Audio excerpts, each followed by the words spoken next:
L'établissement public territorial du bassin de la Vienne est une structure publique qui agit dans le domaine de la gestion de la ressource en eau et des milieux aquatiques du bassin de la Vienne.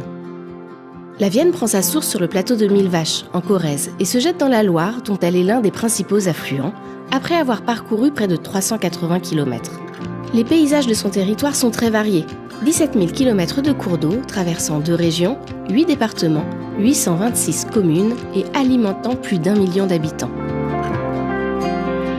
7% de son territoire est composé de zones humides, parmi lesquelles figurent des prairies à joncs, des tourbières ou encore des landes humides. Le territoire compte aussi des étangs construits par l'homme au fil du temps, souvent en lieu et place des zones humides.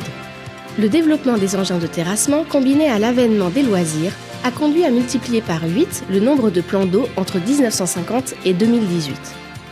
Actuellement, 24 000 plans d'eau, en majorité construits dans le lit du cours d'eau, sont ainsi recensés sur le bassin de la Vienne. Ces plans d'eau, souvent d'agrément à usage récréatif, appartiennent majoritairement à des particuliers.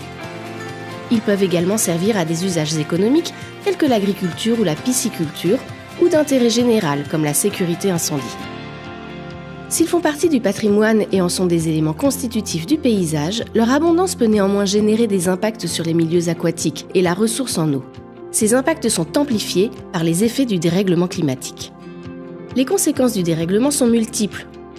Hausse des températures et épisodes météo extrêmes de plus en plus fréquents, baisse des pluies estivales, accroissement de la sécheresse des sols notamment. Plus localement, à l'échelle du bassin de la Vienne, les études réalisées mettent en évidence une augmentation des températures de près de 2 degrés depuis les années 50.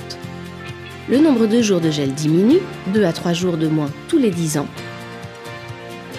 Le nombre de journées estivales augmente, 4 jours tous les 10 ans. La typologie du climat évolue vers un climat à dominante méditerranéenne à l'horizon 2050.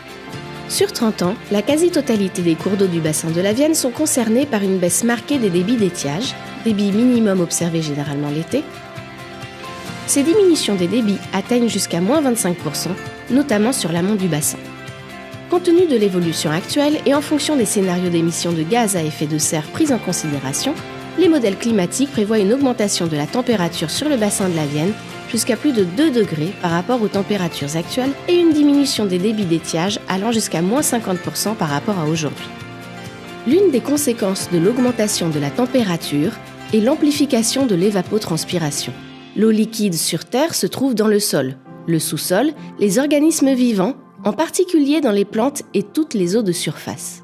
L'évapotranspiration est le processus biophysique par lequel cette eau se transforme en vapeur d'eau et rejoint l'atmosphère. Le principe de l'évapotranspiration s'applique dans nos usages quotidiens, que ce soit, à titre d'exemple, pour que le linge que l'on étend ou que nos cheveux mouillés sèchent. Les végétaux sont concernés par ce phénomène avec une évapotranspiration qu'ils régulent naturellement.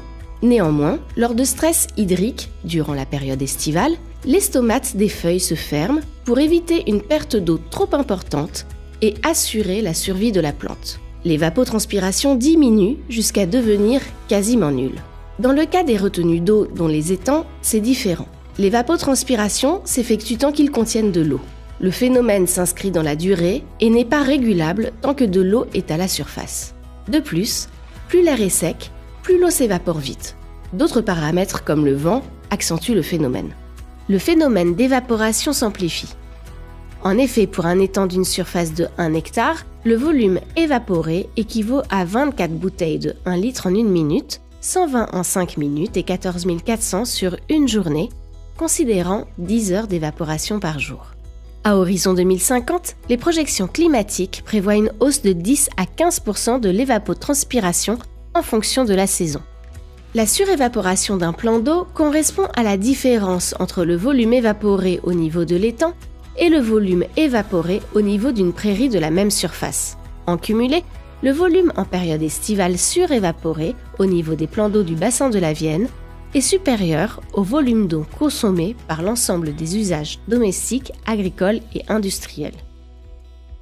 Mais quelles en sont les conséquences ? Nos ressources en eau sont dégradées et de moins en moins abondantes, ayant un impact direct sur nos activités et sur la biodiversité. Certes, le changement climatique est une composante majeure de ces évolutions, mais les choix d'aménagement décidés par l'homme affectent le bilan de l'eau.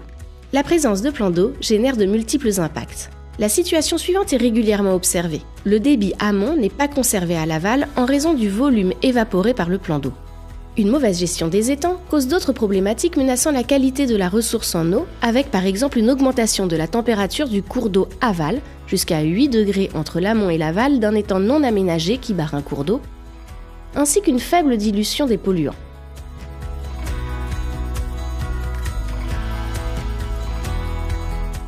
Les effets du changement climatique nous incitent à prendre des dispositions concrètes d'adaptation pour aller vers un territoire de plus en plus résilient. Quelles sont-elles ? Tout d'abord, il existe différents équipements ou modalités de gestion à mettre en œuvre pour atténuer les impacts sur les milieux aquatiques. Cependant, pour certains plans d'eau, en particulier lorsqu'ils n'ont pas d'usage avéré, la solution de la suppression doit être envisagée. En limitant le nombre de plans d'eau, nous limitons ainsi directement l'évaporation et le réchauffement des cours d'eau et nous atténuons les effets du dérèglement climatique en améliorant les débits des cours d'eau.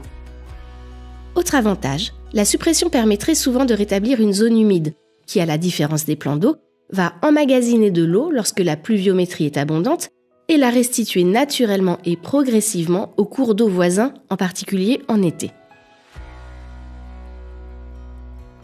L'établissement public territorial du bassin de la Vienne œuvre au quotidien pour préserver la ressource en eau sur son territoire.